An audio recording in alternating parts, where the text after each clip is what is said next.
Two SEC teams woke up on Saturday morning thinking that life was going to be different. One, hold off an upset against an ACC team.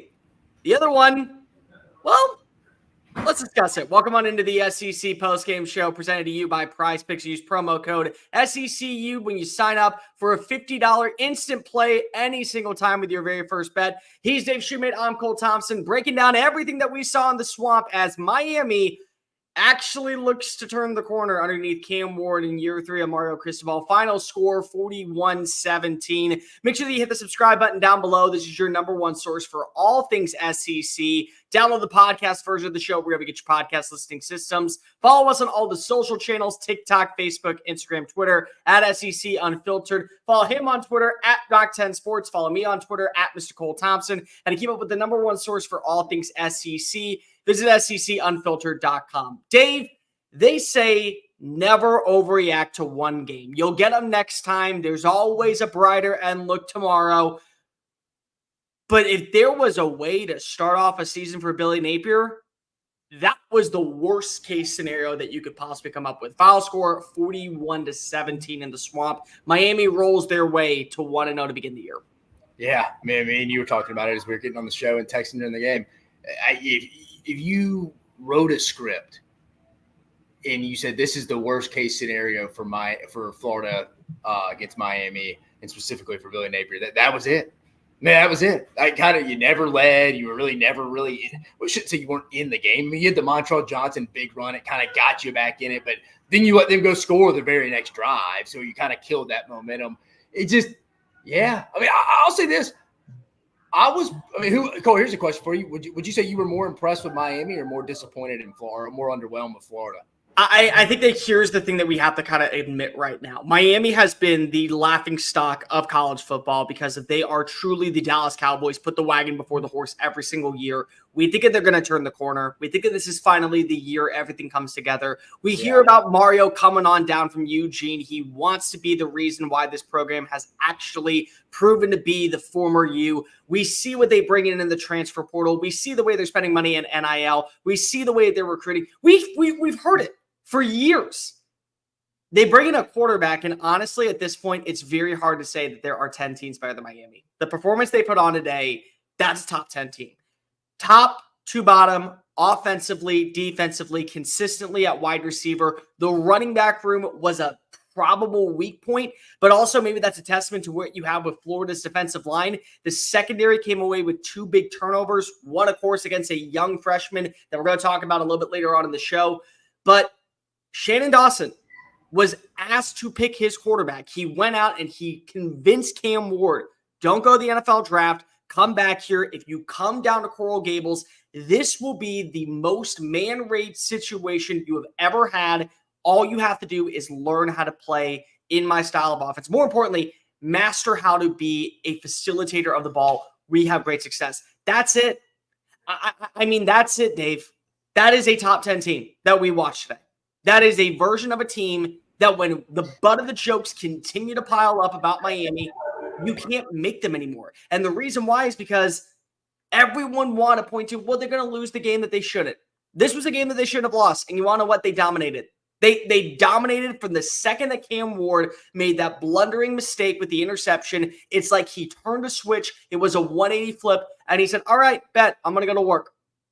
Yeah, I mean, we've seen a week and probably like a half a game so far. I mean, Cam Ward would he put himself in that Heisman. That's your Heisman winner today. Today would be it. You're right. And you talk about the games that they may slip up. I think sometimes we forget the ACC, I think, is not going to be very good this year. You look on the schedule, you're like, oh, Virginia Tech, that could be a game. And maybe it still could. Maybe I'm speaking too early. It still could. I'm not going to totally put it away. But after watching Virginia Tech versus Vanderbilt today, you're a little bit like, yeah, I don't know. I think Miami should be better than everybody in the ACC this year. It's still early, but I'm with you. I would probably say, I mean, look, Florida did not look great, especially in the offensive line. No. Spot. But Miami was impressive, and like you said, specifically Cam Ward. They had a big boy response after that game. I love the play call to the boundary, them sealing off the edge, Montrell Johnson scoring. He looked more explosive and had more burst. He wouldn't have finished that run last year. But then the very next drive, to my point, Miami goes and big boys their way down there to a score and just answers on the road. I mean, you know, Cole, you watch a lot of football. Great teams go and do that when they have to answer the bell. It's like, all right, we got hit in the mouth real fast, especially on the road. Let's just go do our business. We went down and scored. They did it with relatively ease. And it was just kind of like, I mean, that was the game there to me. Is it once they went and answered that to go back up 14, it was like, yeah, I don't really see a lot of momentum or Florida consistently putting drives together. I don't know what it is with Florida. Just the defense again, giving up the most points ever scored at home. Is that the stat I saw?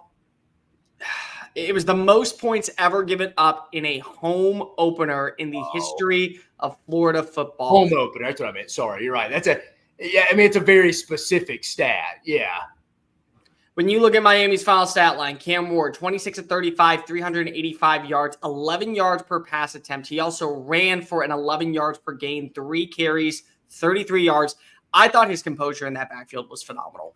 The part that was so impressive about Cam Ward in this game was that it is a new system. It is a new receiving corps. Yeah. Sam Brown comes on. He had a new center he's never worked with. Has a brand new center. You hear about Elijah Arroyo, the tight end. He didn't play last year. So This was a guy that was still missing a lot of time. Xavier Restrepo was really the only guy that we knew from last year's team down in the ACC. And you never felt anything. It just seemed like confidence had risen the second he had that turnover. I'm not going to make the same mistake twice. I'm going to make sure that I make those minor flaws turn into substantial gains.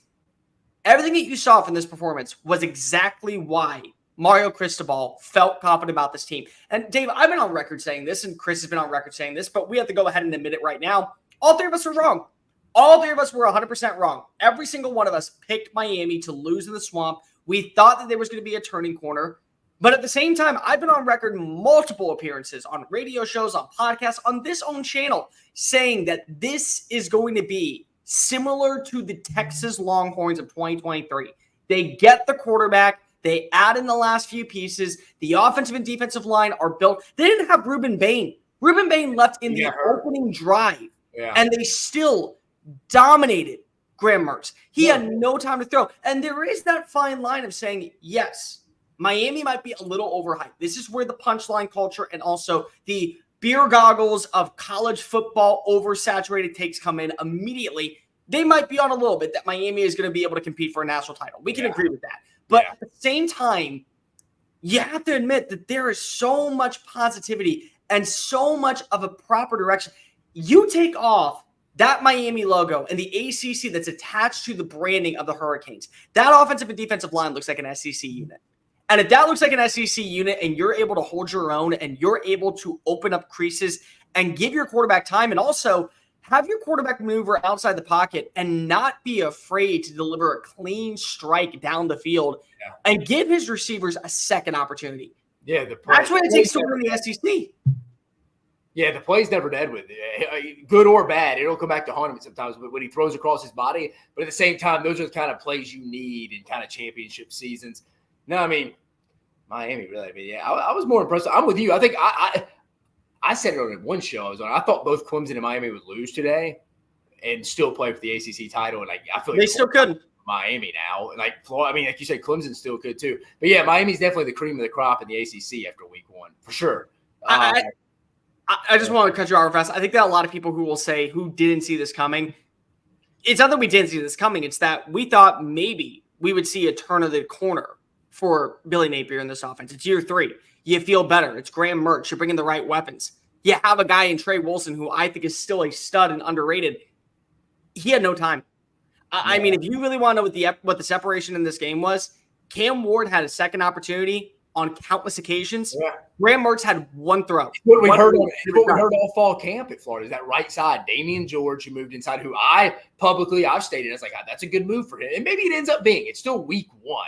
Overall, maybe it ends up being better, but you've heard he struggled all offseason, so I don't know where it comes on now. And then the Brandon Crenshaw-Dixon kid, they brought in the San Diego State transfer to start at right tackle. They just weren't getting it done today. And I don't know how much you can really fix that. That's the problem. I mean, that game in 3 weeks? I mean, you're giving them the win against Mississippi State in my scenario here, but that game at home is, let's say they beat Mississippi State, they roll into the A&M game 2-1. They lose to A&M. And they play A&M before Mississippi State. They're going to have a shot to be 1-1 because they play A&M after Stanford. All right. So I swapped up those games. Yeah. So you're talking about going into that.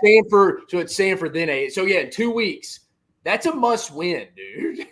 It's becoming it. And honestly, you have no idea what to expect from A&M because we have yet to see them play.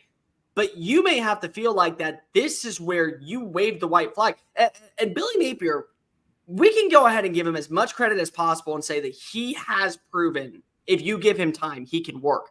But this is Florida. And I'm going to be completely honest whenever we talk about this, and it's finally time to kind of rip the Band-Aid off. I'm kind of done listening to comments about what we should expect going into this year, what we should actually live up to. Because the reality is that the way that we talk about Colorado, in a sense, where, they found a way to get a win over a really good FCS team.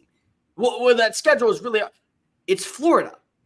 The expectations of Florida have not changed in the last 50 years. You are supposed to be right alongside Georgia and Alabama and LSU and the top teams in the SEC competing for national titles. You're supposed to be there. Yeah. And even though you feel like that you have brought in the right quarterback, and we do feel very confident, I think, moving forward in what the future of DJ Lagway looks like, even in 2 drives, everyone else is getting better. Tennessee looked miles better today than they did at all last season. And it was Chattanooga. I don't care. You look at LSU and what they bring in the offensive line, their offensive personnel stays the same, and their defense is slightly better. They've been a 10-win team. What are we saying about them if they get a slightly better defense and an undefeated year down in Baton Rouge? Georgia's not going away. Alabama made sure that they at least went idle when it came to finding their next head coach and waiting with Kalen DeBoer. Texas and Oklahoma have joined the mix. Texas won 52-0 over who I believe is going to be the best receiver they face all year in Torrey Horton, and they shut him down. And this is Florida that we're talking about. So if not now, when? Because if expectations are to always be right alongside those contending teams in the conference, and it just feels like we are giving the benefit of the doubt because it's a tough schedule. You want to know what? I'm not going to give you the benefit of the doubt. It's how you look in those games that gives you the identity that you are trending upward. That is the reason why people are pissed off. It's not because you lost the game. You can lose this game, and I think people would understand. It's the fact that you lost the game the way you did. Yeah, if you were playing match for match with Miami today, because Miami looked good. I think anybody can tell you that. But no, I think the downfall, and I'm not calling for Billy Napier's job yet. It's still, he's got 11 more games. Sure. The downfall of Billy Napier will literally be the offensive line evaluations, him and Rob Sell, and then him never hiring an offensive coordinator. Like dude, at some point you got to try.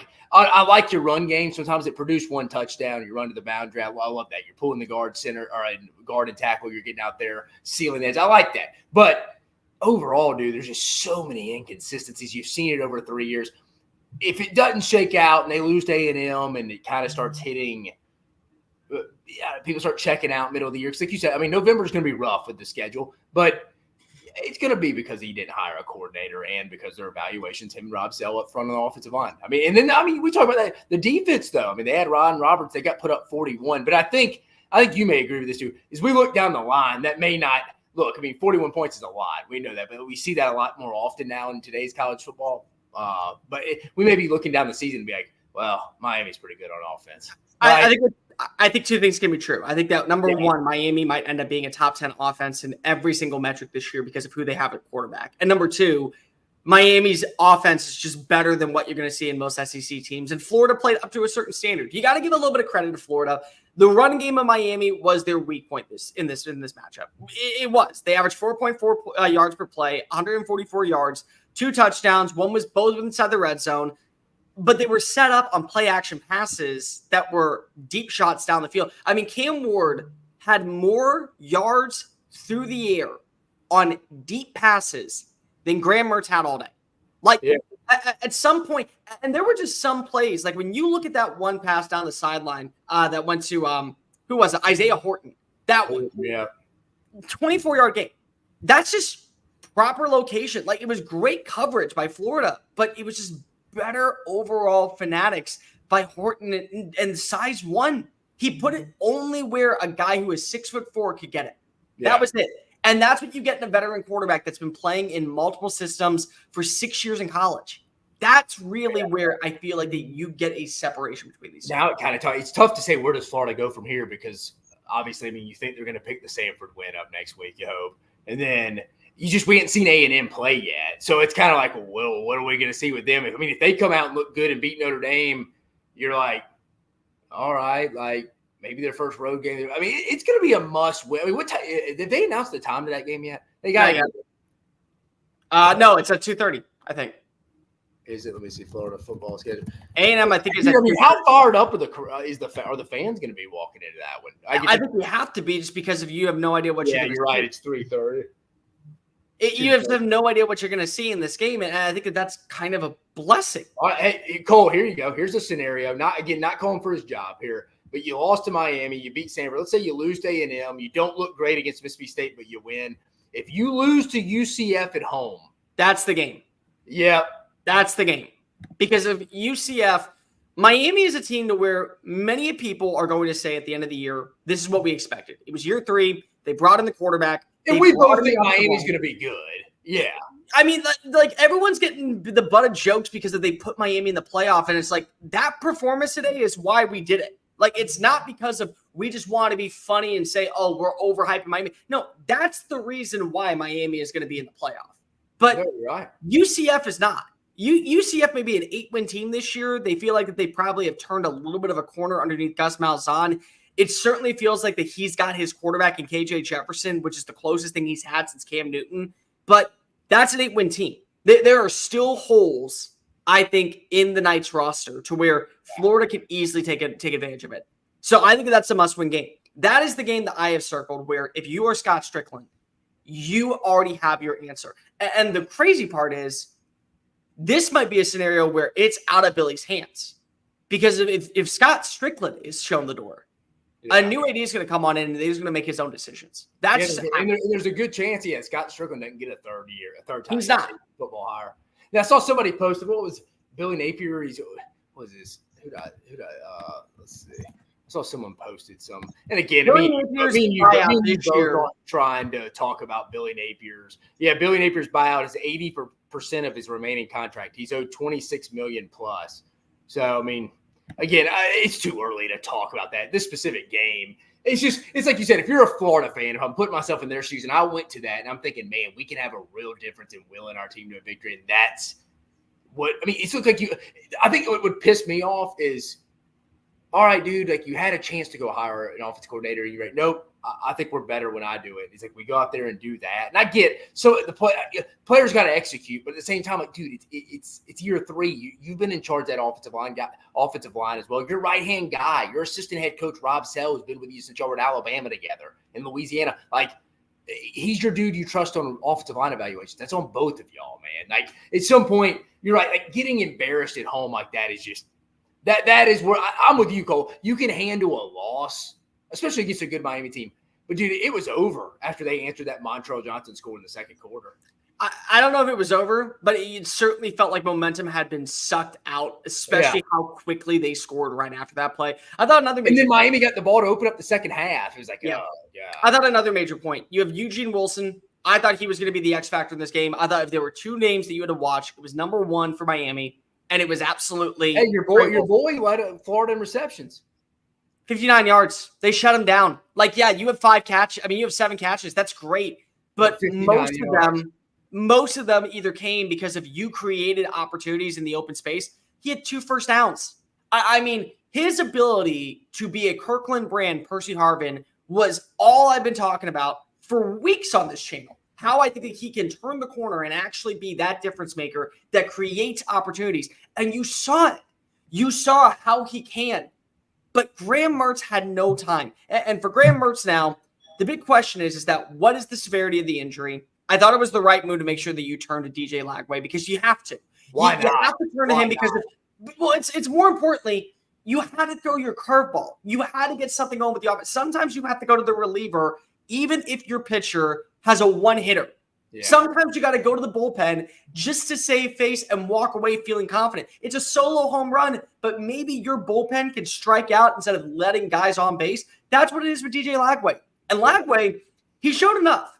He showed enough to where there was life in the offense for a moment. You saw the crowd for the first time really since the Montrell Johnson touchdown get back into the game. There was a little bit more positivity. The thing is, and this is something that we have to go ahead and hold our hats on. If DJ Lagway is anything like Arch Manning, where he's not committed to the program, he's committed to the people, you have to do one of two things. Number one, you have to give him an NIL deal that keeps him around, regardless of the situation that goes on behind closed doors with the front office personnel. Or number two, you have to keep Billy Napier, because this is the most important prospect that has ever walked through that building since the days of Tim Tebow. And the fact of the matter is that you saw he's only going to get better. You can see a future. You can see a promising one. And you have to convince him, listen, we know that Billy's your guy, but what if we get you Lane Kiffin? What if we get you Jed Fish? What if we get you one of these names that comes out over? What if like a G.J. Kinney, who is supposed to be the finite savior of Texas State? And again, Sunbelt, I know it's a little hard, tight conversation right now for a lot of people in Gainesville, but what if one of those guys is able to sell DJ Lagway in the future? That's priority number one, because of what you saw, even in that glimpse, was enough to give you hope that there is something there. But how much longer can you hold out hope and just say, Billy's going to figure it out? Yeah. Well, Billy should have figured it out today. And the problem is that it's not a loss. It's the way you lose games. And ultimately, that is what people remember. Sometimes they will remember the score. Sometimes they'll remember the stat line. Most of the times they'll remember the performance. And the performance as a whole, when you look at it from the game planning perspective, it's a C- at best for Billy. Yeah. It's kind of an opposite game from them from last year. They had so many penalties and turnovers last year. I think they had 2 penalties and 2 turnovers in total this year. And it's like, yeah, Miami was just that much better than you. Like that's kind of it looked like Billy was coaching his first game at Florida. And I think people be like, it kind of felt like, it wasn't as bad, but like you didn't judge Dan Lanning that hard when they got beat down by Georgia in his first game. It was bad, but it was kind of that felt like a first game in someone's first in his first tenure. It felt like somebody's first game at Florida for the first year. That really would. I thought that's a good. Give myself a tip of the cap there. I felt like it was a good analogy there. It's not a bad one. The problem is that you think about it for a second. Dan Lanning turned a corner immediately after that first game. Oh yeah, I'm not comparing. He turned the corner. You're still seeing similar mistakes, and honestly, it's not even mistakes because for the most part, it was a clean game from Florida. There wasn't that many penalties. I just looked it up. There's 2 penalties. That's what I thought. I was like, I don't remember that. There wasn't many penalties. There's only 3 penalties in the whole game. And the crazy part is that they were in great situations lined up. They didn't find themselves caught offsides. They actually added in pressure. They simply just didn't have the guys that Miami did. And at the end of the day, this is Florida, and this is the SEC. Yeah. And much as we talk about with Dabo Swinney coming on over to Clemson, that you don't want to embrace the transfer portal, Billy did. And there were some guys that stood up. Shamir Diga had a few plays. Elijah Badger had a few plays. Pop Johnson had a few plays. Like there were some good moments from the transfers. No, I'm not saying they can't go win. I don't think you are either. They have to win that A&M game from just any kind of momentum standpoint. They have to. I don't really care what A&M does tonight. Like it's at home. They need to win. They need to win that game, man.